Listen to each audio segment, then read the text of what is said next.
Sveiki, malonu, kad žiūrite konsultanto A dienoraštį.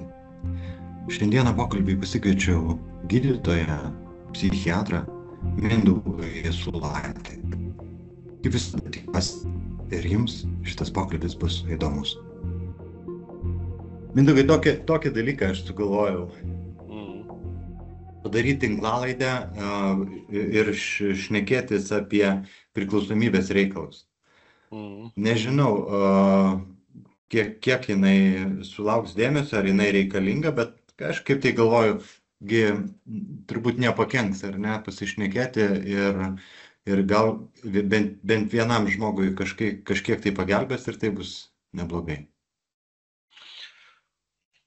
Turbūt informacijos apie priklausomybės jos nebus per daug, nes juolab, kad pati priklausomybės tema, jinai labai daug briaunų turi.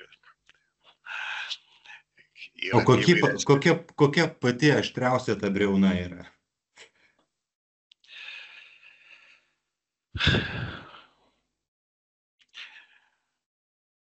Na, turbūt, kalbant apie priklausomybės, tai svarbus momentas yra tai, kad žmonių sąmonėje neretai šis sutrikimas jisai persipina su tuo, kas tai yra. Ar tai yra liga, ar tai yra paslydimas, ar tai yra nuodėmė, ar tai yra valios stoka ir panašiai. Tai vat tas nesupratimas dažnai veda prie konfliktų ir neretai lemia pačio gydymo arba pagalbos atidėjimą. Ir tai yra būdinga tiek pačiam žmogui, tiek jo artimiesiems. Žmogus labai dažnai sako, kad nors jau visi aplinkui nurodo, kad galbūt tau reikėtų pas kažką nueiti, pasikalbėti ar kažką daryti su savo alkoholio vartojimu, žolės rūkymu, lošimais ar panašiai, bet žmogus ilgą laiką sako, kad ne, aš galiu pats susitvarkyti. Tas jausmas, ta tokia saviapgaulė vidinė ir jinai yra nuoširdi ir žmogus, kada tai sako, bent jau kada kalbam apie pačią pradžią, tai jisai tikrai nemeluoja, jisai nuoširdžiai tiki, kad jisai gali tai veikti savarankiškai arba kad tai nėra problema. Tai va, tai viena ta pusė, kada pats žmogus net pažįsta, kad tai yra sutrikimas ir kur iš tikrųjų, jeigu tu pabandėjai vieną, antrą, trečią kartą ir tau nesigavo, tai greičiausiai ir ketvirtą ar penktą kartą darydamas tą patį, tu gausi tą patį rezultatą.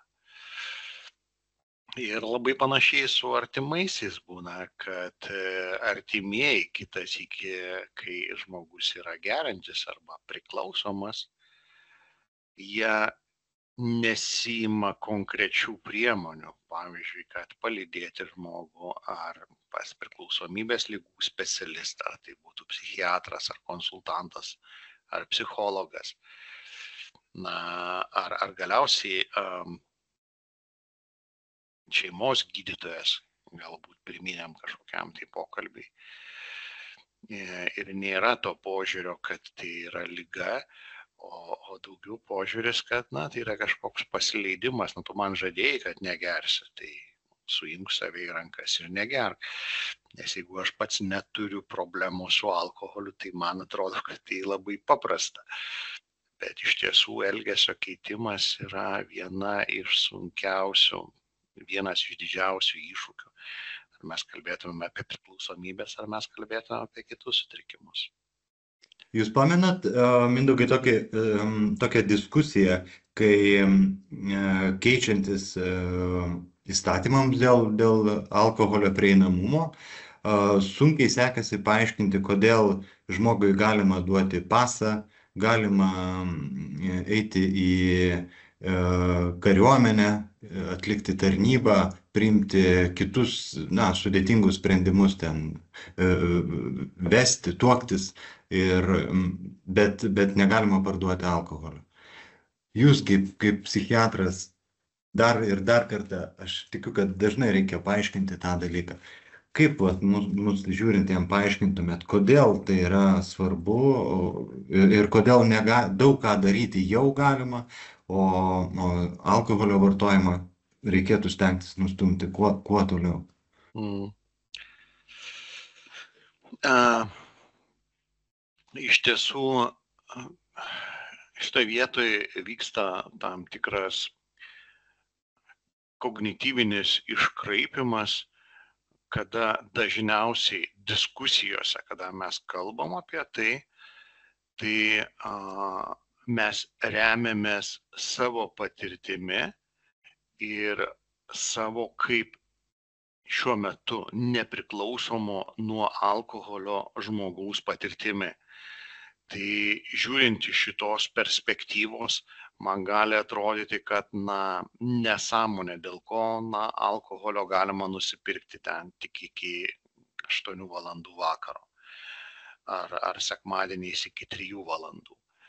Ar dėl ko jo negalima nusipirkti visą parą ir panašiai. Nes iš tiesų, jeigu aš neturiu priklausomybės nuo alkoholio ir esu suaugęs brandus žmogus, greičiausiai man tai nesukeltų problemų, bet atvirkščiai sukelia tam tikrų rūpesčių, kada netikėtai dėl kažkokios priežasties reikia įsigyti alkoholio, tačiau aš negaliu to padaryti.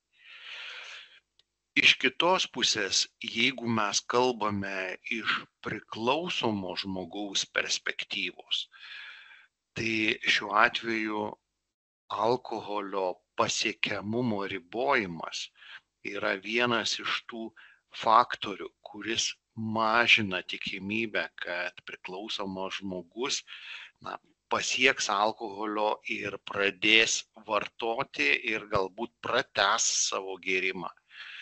Galbūt jis būtų gėręs tik tai vieną dieną, jeigu nebūtų galimybės nusipirkti alkoholio, bet jisai gers ilgesnį laiko tarpą ir panašiai.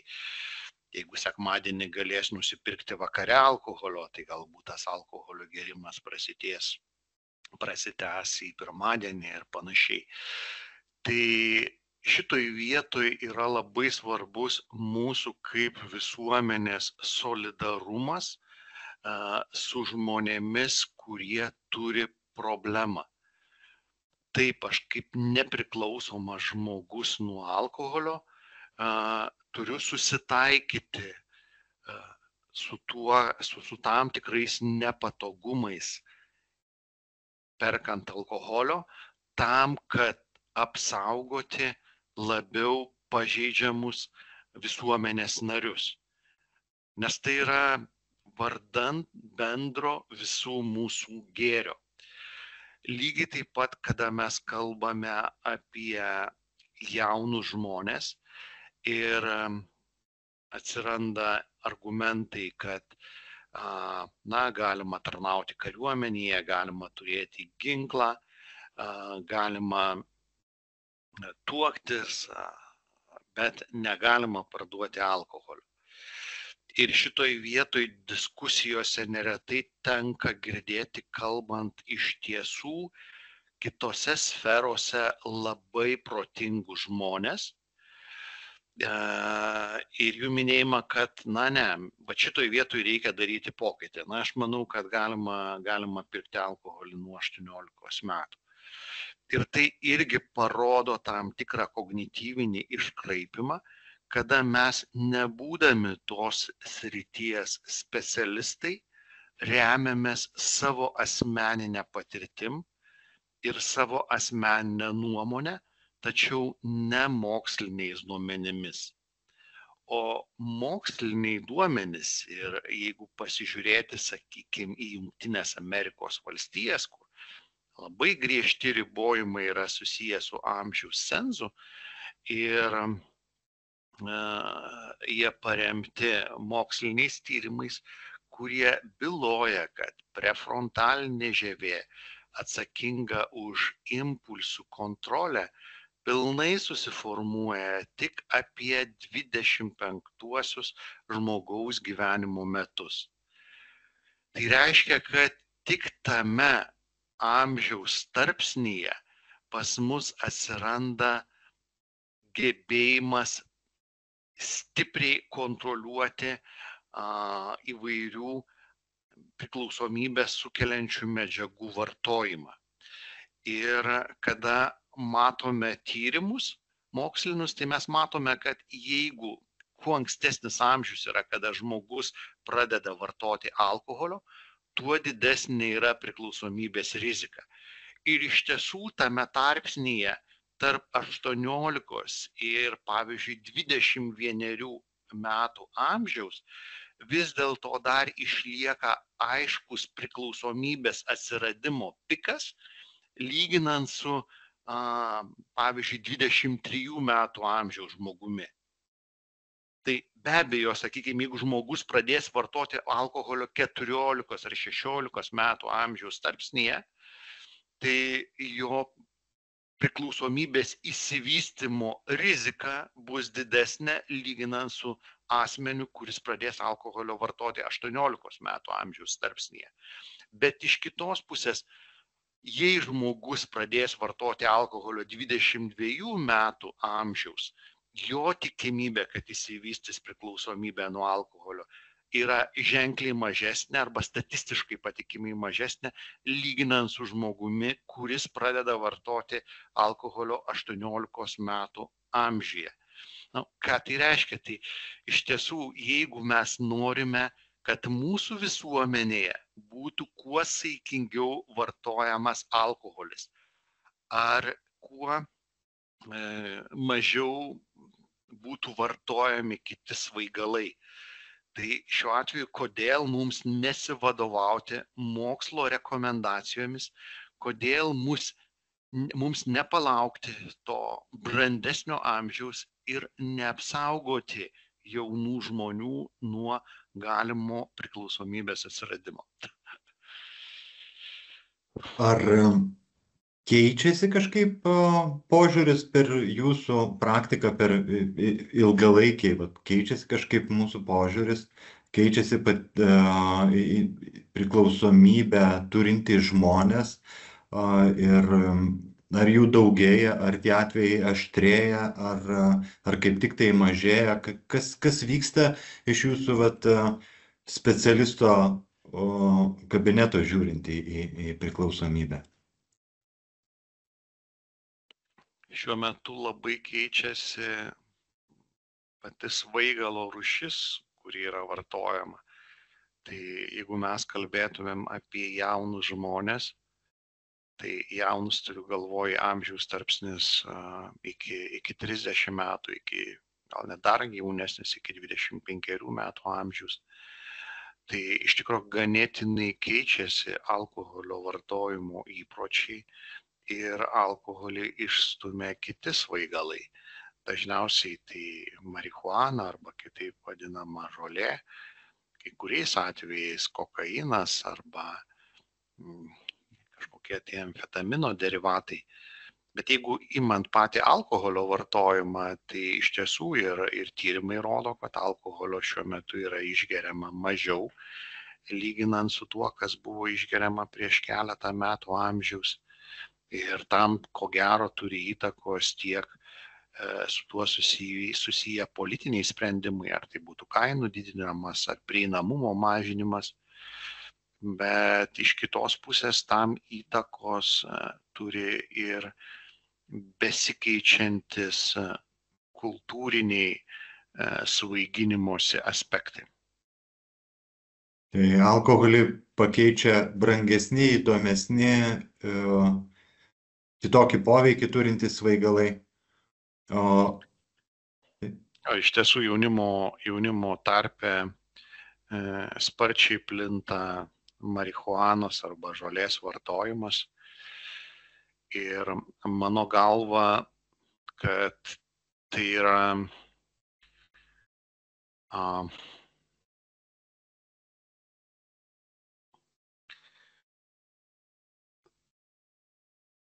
turbūt tam tikra klaida, kuri esti visuomenėje, kada pereinama nuo vieno svaiginimosi būdo prie kito. Ir iš tiesų, kuo svaigalas yra labiau klasikinis, kuo jis yra labiau įprastas, tuo mes turime daugiau informacijos apie tai, kad tai yra blogis. Tuo labiau Tai mes jį pažįstam ir žinom, su kuo turim reikalą. Teisingai taip, suprantu. tai ir pažįstam, bet tuo pačiu ir atsiranda labai tiesioginiai įvardinimai, kad tai yra blogis. Tai jeigu kalbėtumėm apie tabaką, tai jau kurį laiką ant tabako dėžučių yra talpinami užrašai, kad tai gali sukelti vėžį, kad tai gali sukelti kitas komplikacijas ir panašiai.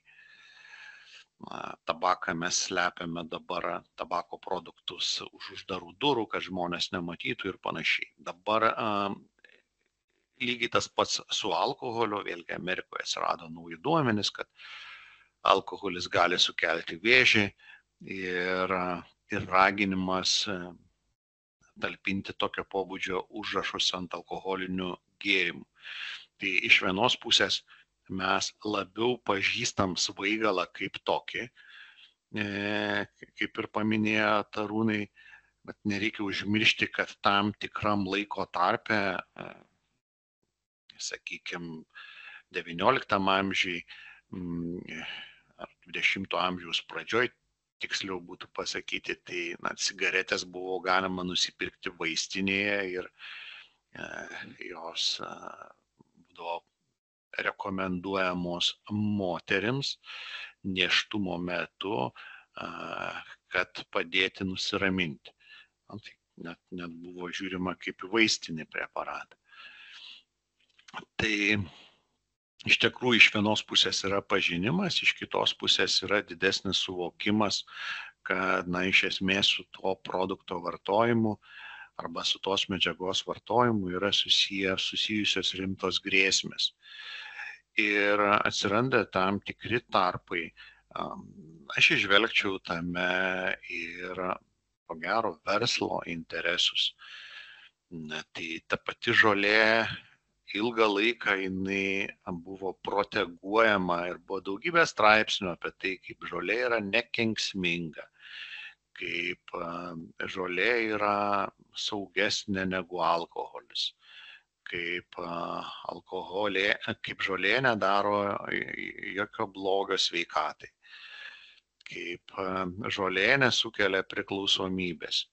Ir šitoj vietoje nejučia kyla ta nuomonė, kad tai daroma tendencingai dėl tos priežasties, kad jeigu jūs skaitysite priklausomybės specialistų parengtus straipsnius, tai nuo pat pradžios kalbama apie žolės sukeliamas rimtas komplikacijas ir rimtas problemas. Ir tada nejučia kyla mintis, kad tai yra naudinga. Ir vėlgi, jeigu jūs pasižiūrėsite, sakykime, prieš 10 metį, kada buvo legalizuota žolė pradžioj Kanadoje, paskui tam tikrose Jungtinių Amerikos valstijose, tai buvo didžiulis akcijų bumas kaip toks ir pačio produkto pardavimas kaip tokio, jisai neša didžiulį milžinišką pelną. Tai nejučia kyla ta mintis, kad tai yra laikotarpis, kada keičiasi svaigalai, kada yra tai naudinga, sakykime, pardavėjai, reglamentacija išėjusi, kad atlaisvinami varžtai ir jinai nėra kriminalizuota, arba jos leidžiama laisvai nusipirkti žolės kaip tokios, bet nėra pačio kultūrinio vartojimo suvokimo, nėra patirties, kaip turi būti vartojama, nėra žinojimo, kiek yra veikliosios medžiagos vienoje ar kitokioje žolėje. Ir dar daugiau, kadangi tai yra susiję su rūkymu, dėl ko tai taip populiaru jaunų žmonių tarpe, tai yra, kad kaip paprastos cigaretės rūkymas, paprastai žmonės rūkyti pradeda anksčiau arba cigaretę pirmą surūko anksčiau, negu pabando pirmą kartą išgerti alkoholį.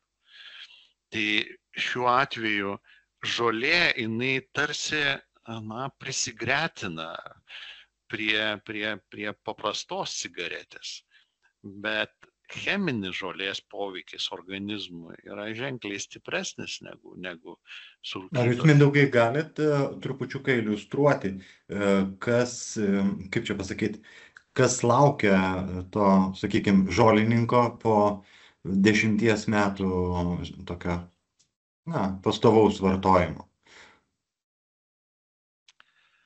Turbūt čia prieš keletą metų, kada būt su Laisvės partijos atėjimu į valdžią, tai iš tikrųjų nieko prieš neturiu prieš šitą partiją ir manau, kad viskas ten yra gerai ir smagu, kada jauni žmonės yra politiškai aktyvūs, bet konkrečiai jų mintis susijusios su žolės dekriminalizavimu, tuo metu kėlė nerimą. Ir ne dėl tos priežasties, kad, sakykime, aš kaip žmogus manyčiau, kad nereiktų žolės dekriminalizuoti, nes iš tikrųjų atrodo absurdiškai, kada jaunas žmogus įkliuvęs su keliais gramais žolės gali būti baudžiamas, gali tai būti taikoma baudžiamoji atsakomybė ir būti teistumas. Ir tuo tarpu, kada gerokai brandesni žmonės ir elitas, ar tai būtų, nežinau, kultūros pasaulio ar verslo pasaulio, vakarėliuose pakankamai dažnai šiai dienai vartoja kokainą kaip tokį. Tampa tam tikra kultūrinė norma.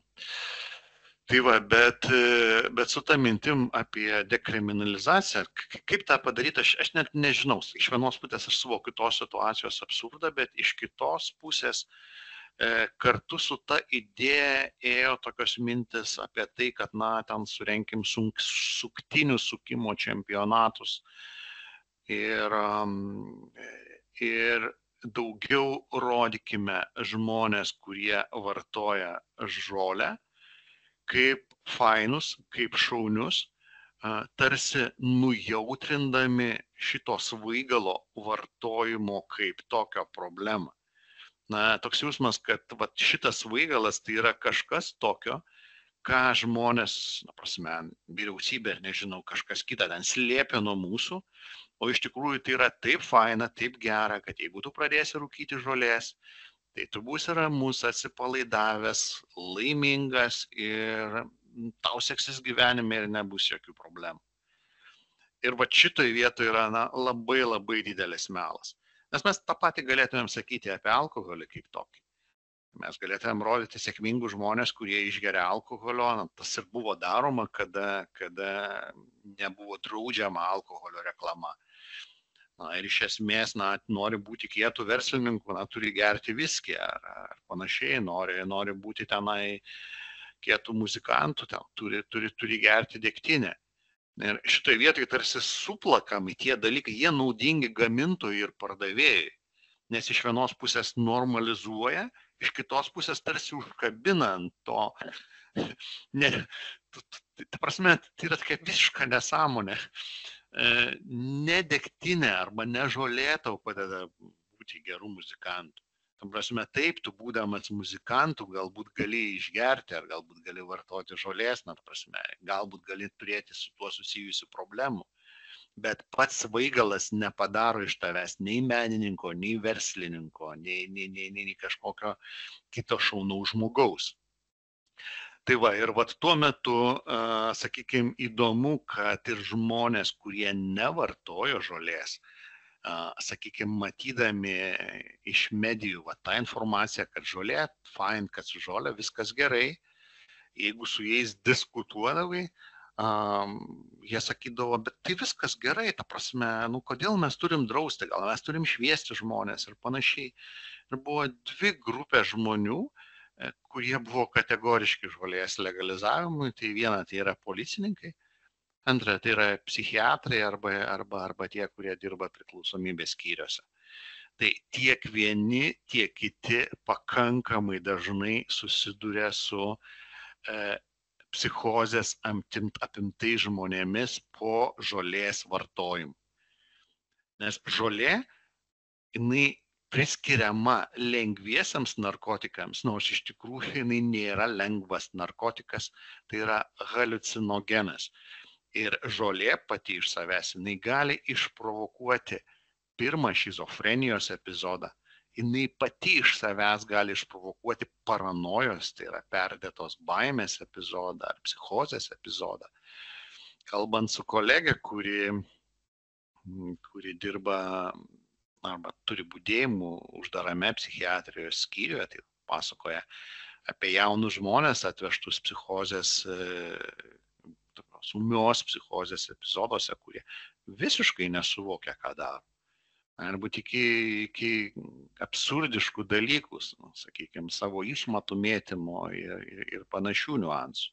O kiek tai yra jauni žmonės ir aš taip suprantu, kad jie dar už vakar buvo visiškai sveiki ir kaip čia pasakyti, normalūs žmonės ir tai vyksta greitai, staiga ir tie apsinuodinimai būna tokie ūmus, aš taip suprantu.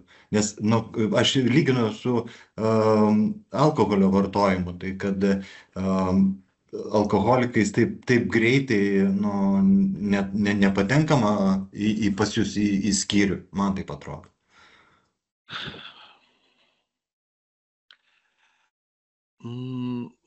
Su žolė nėra irgi taip, kad būtų viskas labai greitai. Pasakymas, kad žolė užkabina lėtai, bet tvirtai ir stipriai, arba griauna gyvenimą stipriai. Tai su žolė į ką reikia atkreipti dėmesį, kad pati koncentracija THC veikliosios medžiagos, kuri ir sukelia tą psichotinį haliucinogeninį poveikį, jinai labai skiriasi nuo vartojamos medžiagos. Ir net tas, kuris rūko, jisai gali nežinoti, kiek iš tikrųjų medžiagos yra toje suktinėje. O dar gali būti ir rūkoma kaip derva, tai dervoje tiesiog bus dar gerokai didesnė ta koncentracija. Ir kadangi, kada yra vartojamas alkoholis, tai yra nurodyta ant taros, koks konkrečiai yra alkoholio kiekis. Be to neretai pats žmogus žino savo dozę.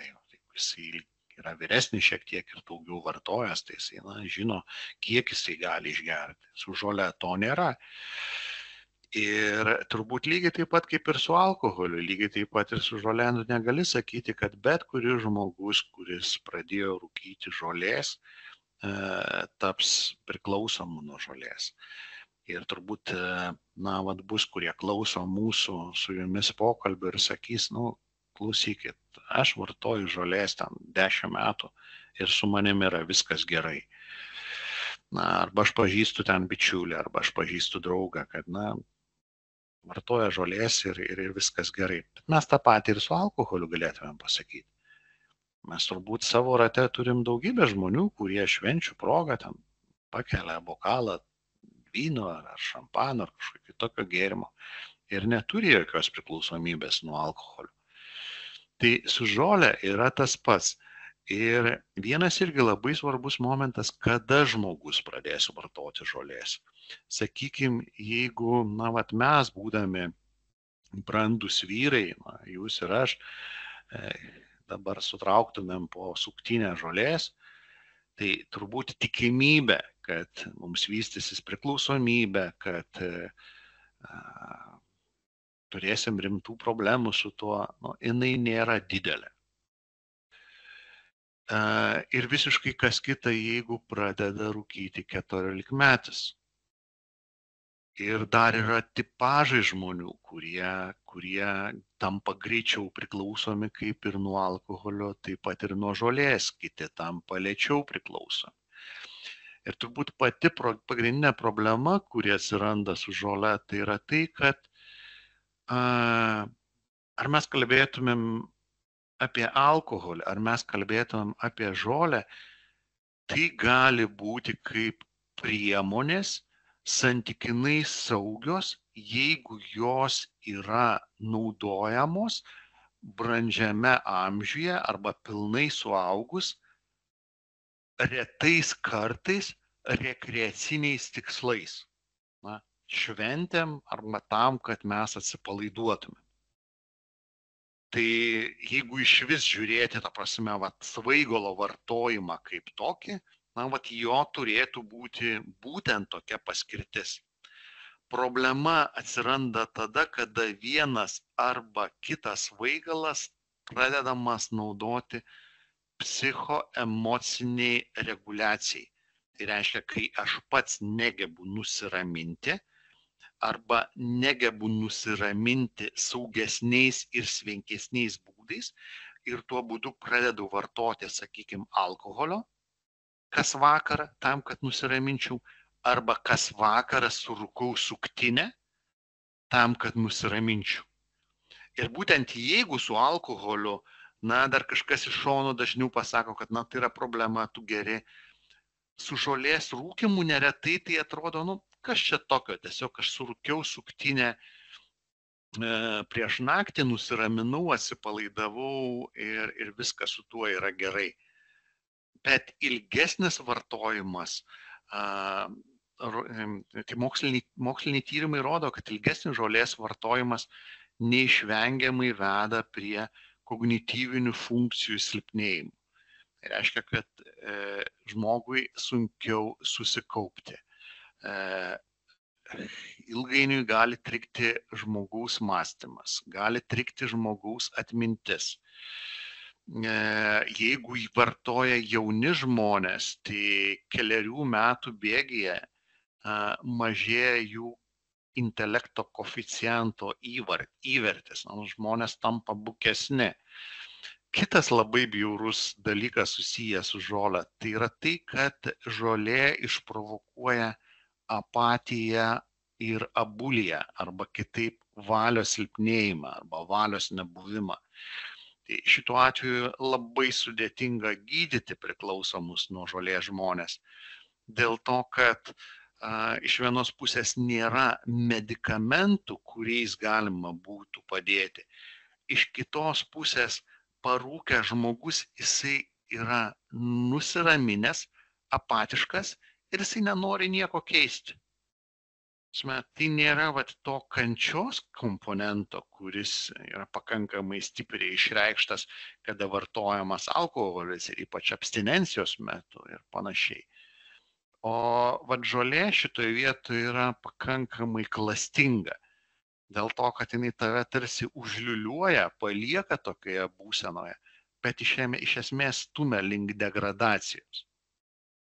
Bet iš to mūsų pokalbio, kiek jame užėmė laiko žolė, aš taip suprantu, kad čia toksai naujas iššūkis jums kaip specialistams laukia ir tas, žinotas, mokyklose veipinimo mada, tai lyg tai alkoholis gali būti galbūt ir traukiasi į tą antrąjį planą, bet nuo to turbūt iššūkių tai tik tai didėja.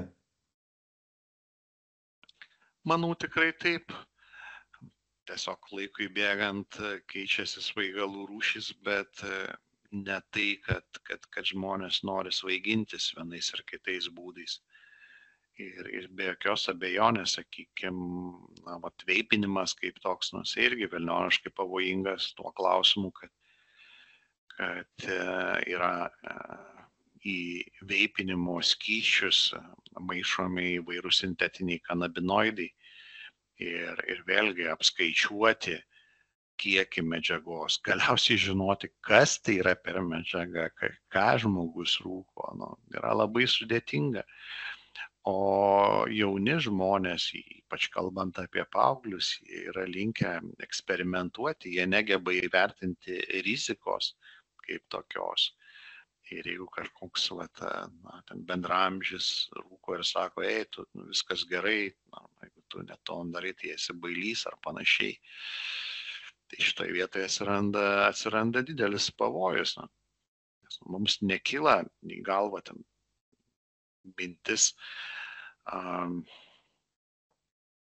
nežinau, anksčiau nekildavo minčių valgyti raudonasias musmirės, bet vėlgi, Bet kažkas pabandė. ką daro medija, jo kažkas pabandė ir jo sako, fine. Tai iš tikrųjų, tai Mindaugai, kokią reikia absurdo. iš jūsų patirties, kokią strategiją siūlyti tiem žmonėm, kai ateina supratimas, kad su manim kažkas vyksta labai negerai? Ant kokio akmens dėta pirmą žingsnį ir ką nuveikti jau šiandien, kad tas gyvenimas pradėtų suktis į kitą pusę? Turbūt pirmas žingsnis yra kalbėtis ir leisti žmogui kalbėti. Vienas iš klausimų, kurį galima užduoti, tai paklausti, o kodėl tu vartoji alkoholį? Arba kodėl tu rūkai. Ir kitas klausimas, ką tau tai duoda gero. Ir šitoje vietoje neskubėti pasitraukti į šoną, jeigu žmogus sako, na, man tai nieko gero neduoda ir panašiai. Arba lygiai taip pat, jeigu mūsų klauso priklausomas žmogus, tai tiesiog, na, užduoti savo tos klausimus. Kodėl aš vartoju ir ką tai man duoda gero. Bet neskubėti juos atsakyti ir ieškoti teisingo ir sąžiningo atsakymo. Aš kaip sakau, reikėtų į tą klausimą atsakyti 7 kartus vis skirtingai, nes pirmasis atsakymas jis gali bus labai paviršutiniškas, greitas ir po jos slėpsis dar labai daug kitų turinių.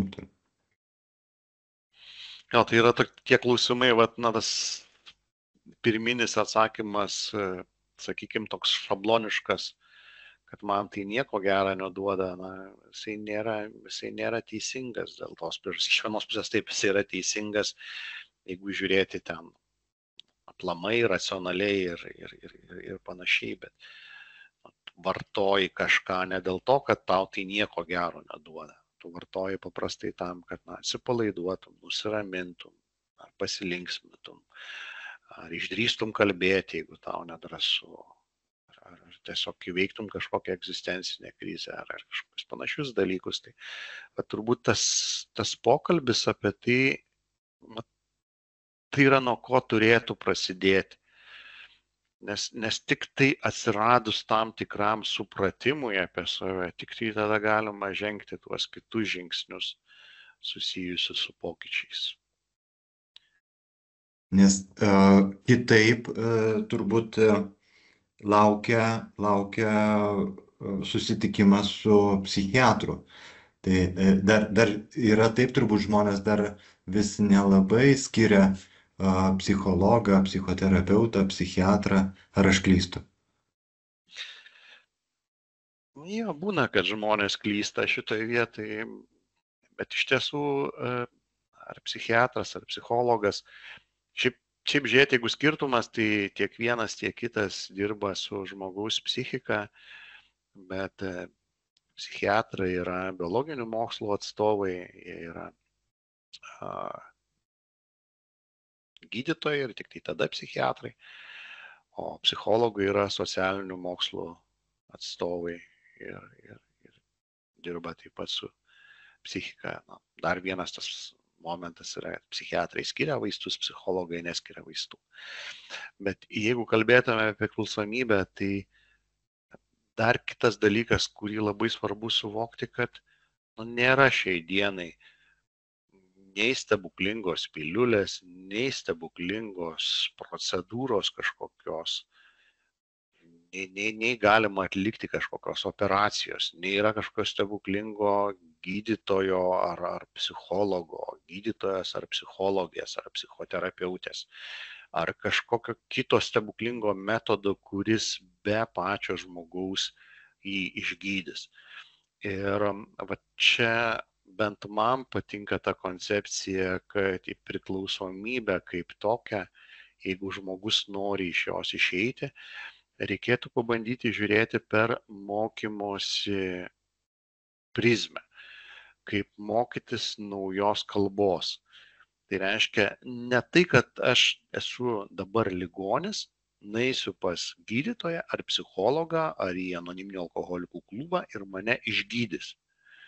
Taip, iš tiesų tai gali būti, jeigu žmogus susirgo ūmiu apendicitu, tai jam reikia nuvažiuoti iki priimamojo skyriaus, pasirašyti sutikimo formą ir jau chirurgai atliks kitą darbą ir žmogus pasveiks šituo atveju.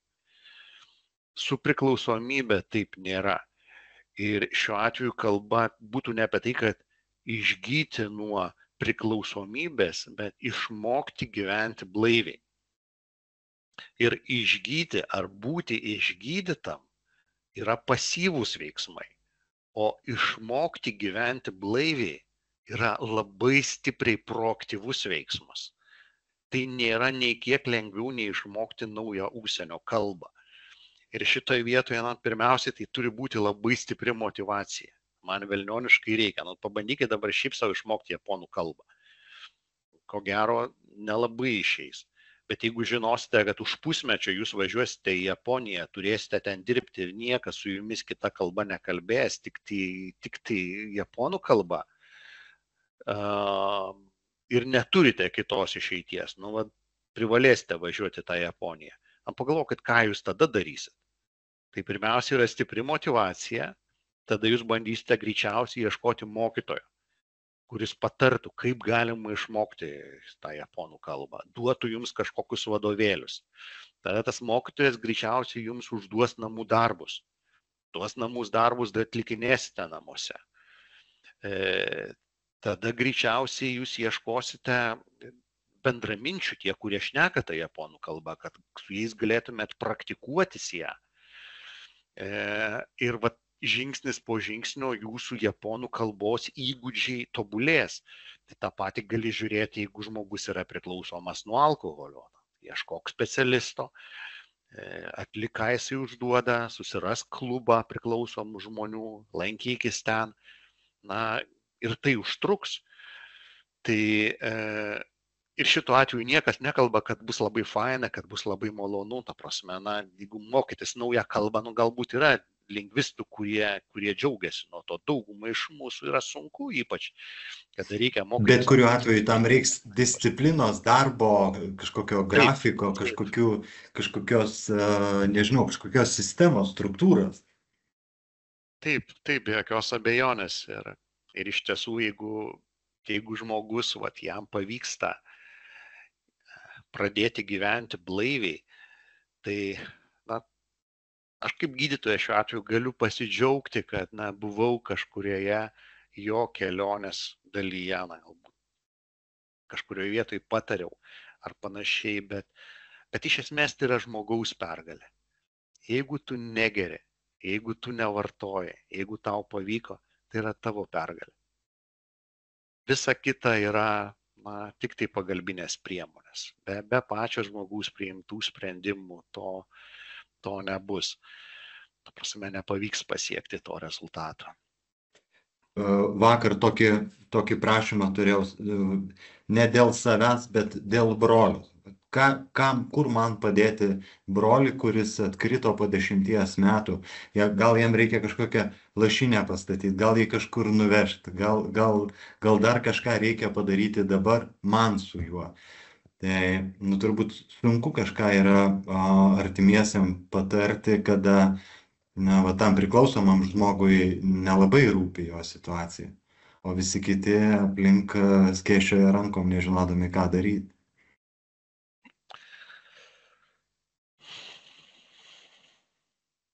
Jo, labai būna tų kartais skaudžių atvejų, kada žmonės po ilgalaikės blaivybės atkrenta ir neretai prieš tą atkritį būna kažkokie tai predisponuojantis faktoriai ir iš tiesų tie atkryčiai kartais būna labai dramatiški.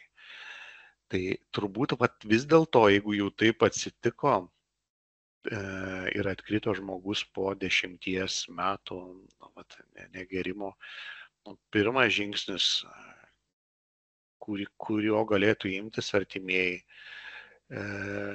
Tai vis dėlto, jeigu žmogus sutinka, jeigu nėra, kad jisai kažkur tai užsidarė ir vienas geria, tai vykti su žmogumi į priklausomybės ligų centrą, atlikti detoksikaciją, galbūt gultis į skyrių ir pagulėti keletą dienų.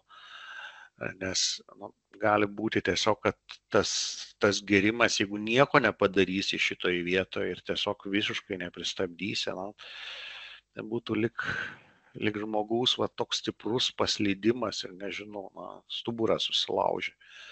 Tai iš tikrųjų kartais šitoje vietoje labai reikalinga ta išorinė parama. Ta liga gali grįžti tokia labai didelė banga atgal ir tada tas griaunančias pasiekmes turėti dar didesnės negu ankstesnių tuo periodu, tiesa? Ne, gali būti, kad žmogus po 10 metų atkrito ir tas atkritimas yra kažkokiam jo vidinių pergyvenimų fone ir tai yra tiesiog vidinis psichologinis lūžis. Ir atkritis pats iš savęs yra tarsi lėta savižudybės forma. Sako, man niekas nebesvarbu. Ir šito atveju mano tas judėjimo kryptis gali būti tiesiog link mirties.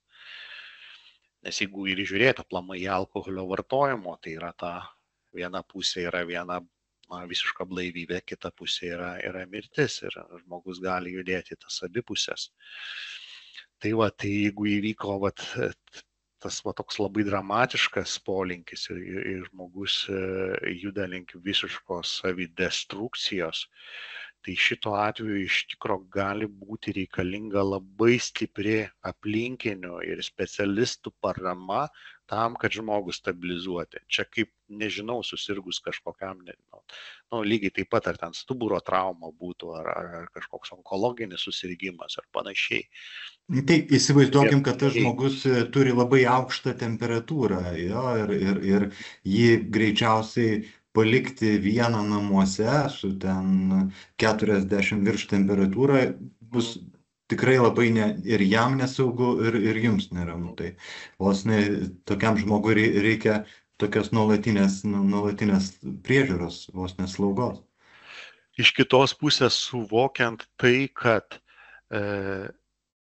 nepaisant visų mūsų įdėtų pastangų gali nepavykti. O tiesiog ir medicinoje būna, kad nežiūrint to, kiek gydytojai stengiasi, kiek artimieji stengiasi, kartais kai kurių ligų nepavyksta išgydyti ir jos baigėsi letaliai. Tai šitoj vietoj suvokti, kad mes nesam dievai. Artimieji, mes nesam dievai, ta prasme, jeigu pas žmogų pasisuks ta problema dramatiška tokia kryptim. Ir patiem, reiškia, priklausantiem arba šiandieną taip lengvai, neatsakingai vartojantiem bet kokias svaigias medžiagas. Reikia irgi turbūt, kaip čia pasakyti, tam tikrais bent jau protarpiais prisiminti, kad tai yra ne žaidimas, tai yra labai labai rimtas visam gyvenimui sukeliančias pasiekmes, netgi letalinės pasiekmes turintis cheminiai produktai. Be abejo, tą reikėtų prisiminti, kad eksperimentuojama su tam tikrom medžiagom. Problema dažniausiai, kad pradžioj žmonės tiesiog nepajunta, atrodo, kad tai bus tik tai šis vakaras ir panašiai, kad tai bus tik tai viena taurė, tik vienas vakarėlis. Labai retai, sakykime, nebent jau žmonės kažkokioje irgi konfliktiniai situacijoje ar panašiai tenai turi labai aiškų sprendimą, kad aš noriu dabar tenai prisigerti iki atminties dingimo ir panašiai. Ar juo labiau, dar jeigu taip gali būti, tai taip, kad žmogus galvotų, kad aš dabar noriu gerti savaitę be sustojimo, o paskui turėti ten labai bjaurias pagirias ir visas to išeinančias problemas, ten netekti darbo ar panašiai, tai žmonės tikrai negalvoja, kada atsisėda ir pradeda vartoti alkoholį. Dar, Mindaugai, aš turiu pabaigai tokį vieną klausimą, kurį labai norėjau kaip būtent psichiatro paklausti. Nežinot, yra vis dėlto dar populiari nuomonė apie vadinamąjį užkodavimą. Vis dėlto tokį lengvą ir ne taip, kaip jūs sakot, mokytis japonų kalbos, gal užtektų ir ispanų arba bent vokiečių, ne japonų, bet lengvą, greitą būdą vis dėlto per valandą ar dvi, taikant kodavimo, užkodavimo metodą, atsikratyti. Na, aš nežinau, gal su žole taip nelabai populiaru vyksta, bet su alkoholiu tai toks mitas sklandantis gan dažnas. Kaip jūs vertinat ir kaip teisingai vertinti va šitos dalykus? Mano nuomonė pakankamai skiriasi nuo dalies kitų kolegų nuomonių arba nuo nuomonės, kuri yra būdinga vakarų psichiatrai. Nes iš tiesų kodavimas kaip metodas yra atėjęs iš rytų, iš posovietinės erdvės kaip tokios. Ir metodo populiarumą vienoje ar kitoje šalyje lemia, sakykime, ten egzistuojantis ir tam tikri kultūriniai niuansai. Tai autoritarinio pobūdžio visuomenėse įtaiga arba hipnozė paremti gydymo metodai, jie galėjo būti pakankamai efektyvūs dėl tos priežasties, kad pati visuomenė ugdoma paklusti. Ir gydytojo, kuris kalba įtaigiai hipnotizuojančių balsu, esi žmogui yra kaip autoritetas, kuriam paklūstama. Tai būtent šitas momentas ir yra išnaudojamas taip vadinamo kodavimo procedūros metu. Kodavimas iš tikrųjų toks, aš nežinau tiksliai istorinių šaknų, dėl ko būtent žodis kodavimas, bet iš esmės tai yra įtaiga paremtas gydymo būdas, kuo metu žmogui yra įteigiama, kad jis negali vartoti alkoholio, nes alkoholio vartojimas sukels labai rimtas komplikacijas, kartais net mirtį. Jeigu žiūrėt, yra pats toks principas. Kartais kodavimo metu naudojamos papildomos priemonės, tai gali būti iš tikro naudojami vaistai, kurie sukelia aversinę reakciją. Gali būti naudojami vaistai, kurie sustiprina įtaigą, sukeldami tam tikrus pokyčius organizme. Tai iš tiesų pats kodavimas kaip toks, jis gali būti naudingas. Nežiūrint to, kad pas mus dabar tai neigiamas požiūris, sakykime, oficialioje medicinoje yra tai. Jis gali būti naudingas daliai žmonių padėti susilaikyti nuo alkoholio vartojimo. Ir teko matyti tikrai daug tų atvejų, kada žmonės po kodavimo negeria ir metus, ir ilgiau.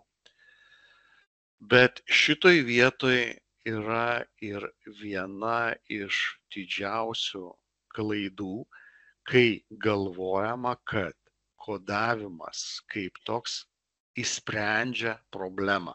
Išsprendžia problemą kaip chirurgo skalpelis, kad jisai išoperuoja. Tai taip nėra.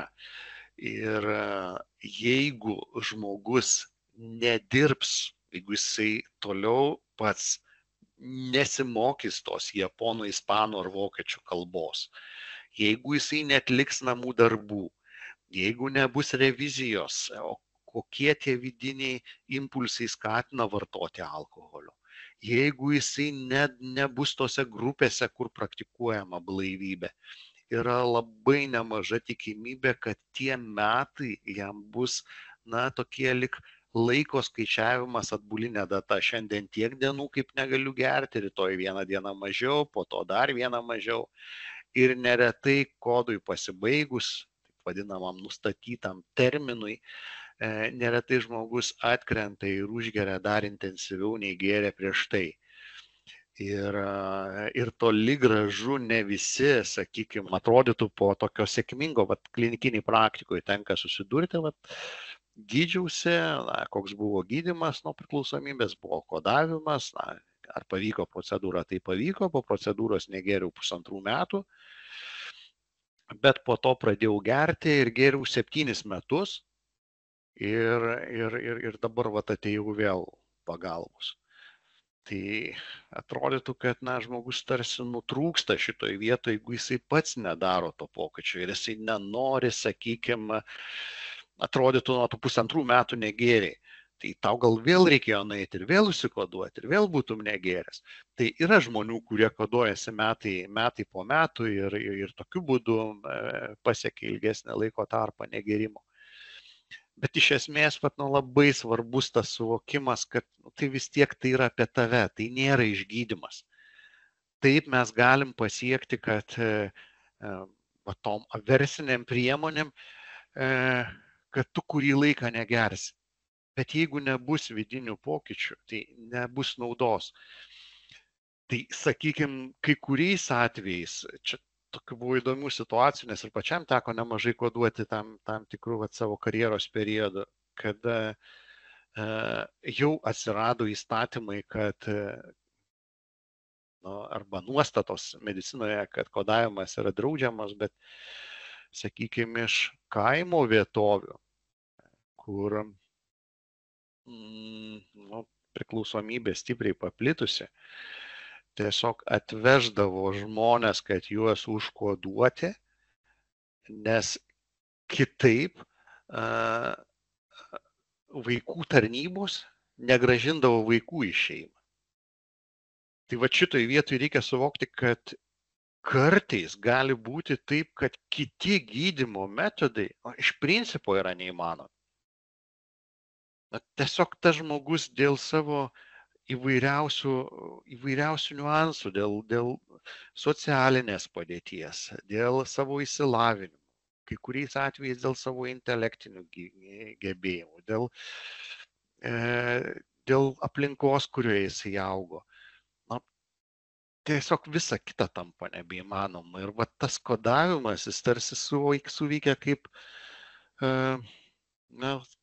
per baimės faktorių. Kai kažkas, šiuo atveju gydytojas su baltu chalatu sako, tu negali gerti, nes jeigu tu išgersi, tu numirsi po to, po mano šitų žodžių. Tai atrodytų labai primityvu, bet kai kuriais atvejais tai gali būti naudinga. Lygiai panašiai kaip mes einam į bažnyčią ir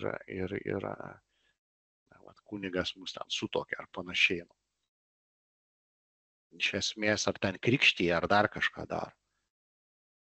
Vėlgi yra, tu gali būti tikintis, netikintis, įvairiai žiūrėti, bet tai yra tam tikri ritualai, kurie keičia mūsų psichologinę būklę.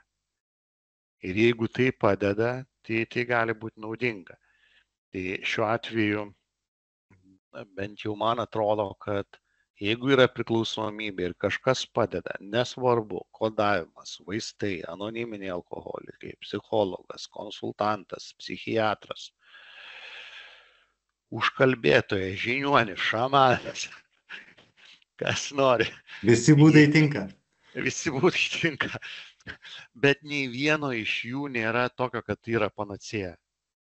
Ir čia dažniausiai paslystama, kad, susirasiu kažkokį koduotoją užkalbėtoją ar pradėsiu vartoti žolę ir išgysiu nuo priklausomybės. Ne. Jeigu yra galimybė, jeigu leidžia vidinis resursas, tai tas tikrasis gyjimas yra per suvokimą savo vidaus ir pačio žmogaus norą nevartoti. Bet ne visi žmonės tokie yra, tai kartais tie gydymo metodai gali būti ganėtinai skirtingi. Mindaugai, ačiū labai už pokalbį. Turbūt palinkėsim, kogi, geriau nesusirgt ir kad jūs kuo mažiau pacientų turėtumėt. Na, aš turbūt taip palinkėsim nesusirgti. Kitas dalykas, kurio norisi palinkėti, tai jeigu jūs, tas, kuris žiūrite, esate priklausomas, tai žinokite, kad viena tai yra apie jūs. Niekas kitas jums nepadės, tik jūs pats savo galite padėti. Tačiau žmonės, kurie yra greta, specialistai, kurie yra greta, jie gali būti ta parama. Jie už jūs jūsų kelio nenueis. Jie netliks visko už jūs, bet jie gali būti stipri parama. Ir jeigu jūs bandėt vieną kartą pats nustoti, antras iki bandėt, trečią ir jums nesigavo, galbūt sustokit ir nebedarykit dar vieną kartą to paties, nes naivu tikėtis, kad darant tą patį jūs gausite kitą rezultatą. Išdrįskite kreiptis pagalbos. Ir netaip svarbu, pas ką pirmiausia jūs pakliūsite, ar pas priklausomybės ligų konsultantą, ar pas psichologą, ar pas psichiatrą. Pradėkite kelionę.